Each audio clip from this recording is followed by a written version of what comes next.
ሰላም ሰላም አድማጭ ተመልካቾቻችን እንዴት ናቸው?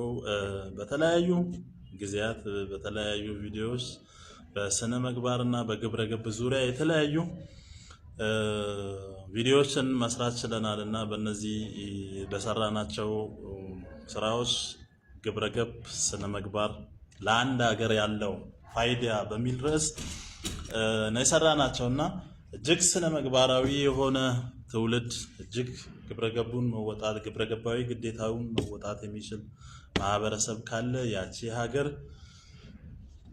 አንድ ስቴፕ ወይንም ወደፊት የማደግ እድሏ ከፍተኛ ነውና ሌሎች የአውሮፓ ሀገራትንም ልናይ እንችላለን። ሁለተኛው ዓለም ጦርነት አካባቢ እጅግ በጦርነቱ ከፍተኛ ጉዳት የደረሰባቸው ሀገሮች አሉ። እነዛ ሀገራት ከዛ ጉዳት ወይንም ከዛ ችግር ወዲያውኑ ነው መላቀቅ የቻሉት። አንድ እጅግ በጣም የተማረ ስልጡን ማህበረሰብ አላቸው።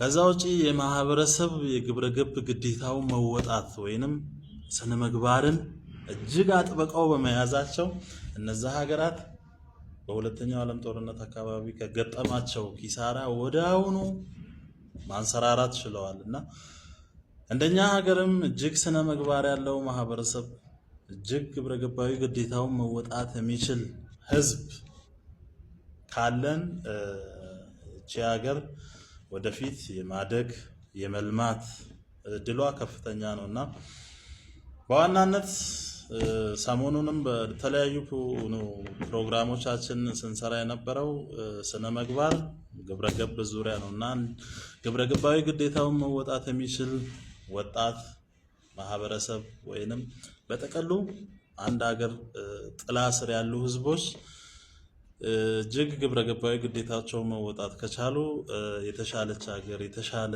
ህዝብ ሊኖረን ይችላልና በዛው ልክ ግን ይህ ስነ ምግባራዊ ወይንም ይህ ግብረገባዊ ድርጊቶች የሚበዙ ከሆነ ያቺ ሀገር የማደግ የመልማት እድሏ በከፍተኛ ሁኔታ ጥያቄ ምልክት ውስጥ እየገባ ይሄዳልና አሁን ያለው ትውልድ ቀድሞ ከነበረው ትውልድ ሲሻገር ስንቀባበለው የመጣ ነው ስነ ምግባር ግብረገብ አለና በዛ መካከል ደግሞ ያጋጠሙን ችግሮች አሉ። ቀደም ሲል የነበረ ስነ ምግባር ምን ይመስላል? ቀደም ሲል የነበረ ማህበረሰብ ግብረገባዊ ግዴታዎቹን ከመወጣት አንፃር ምን ይመስል ነበር የሚሉ ጥያቄዎች ማህበረሰብ ዘንድ በስፋት ይነሳል። በትውልድ መካከል ጋፕ አለ።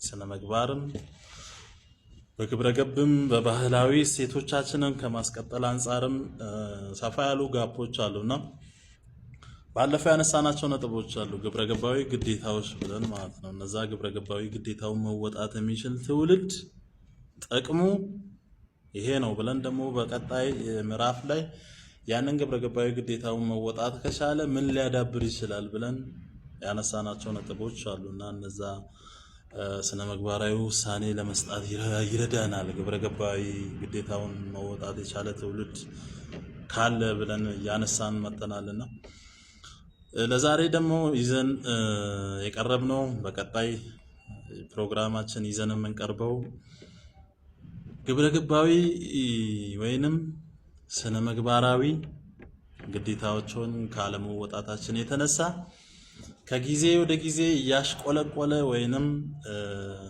እየቀነሰ የመጣ ግብረገብ ወይንም ስነ ምግባር አለ።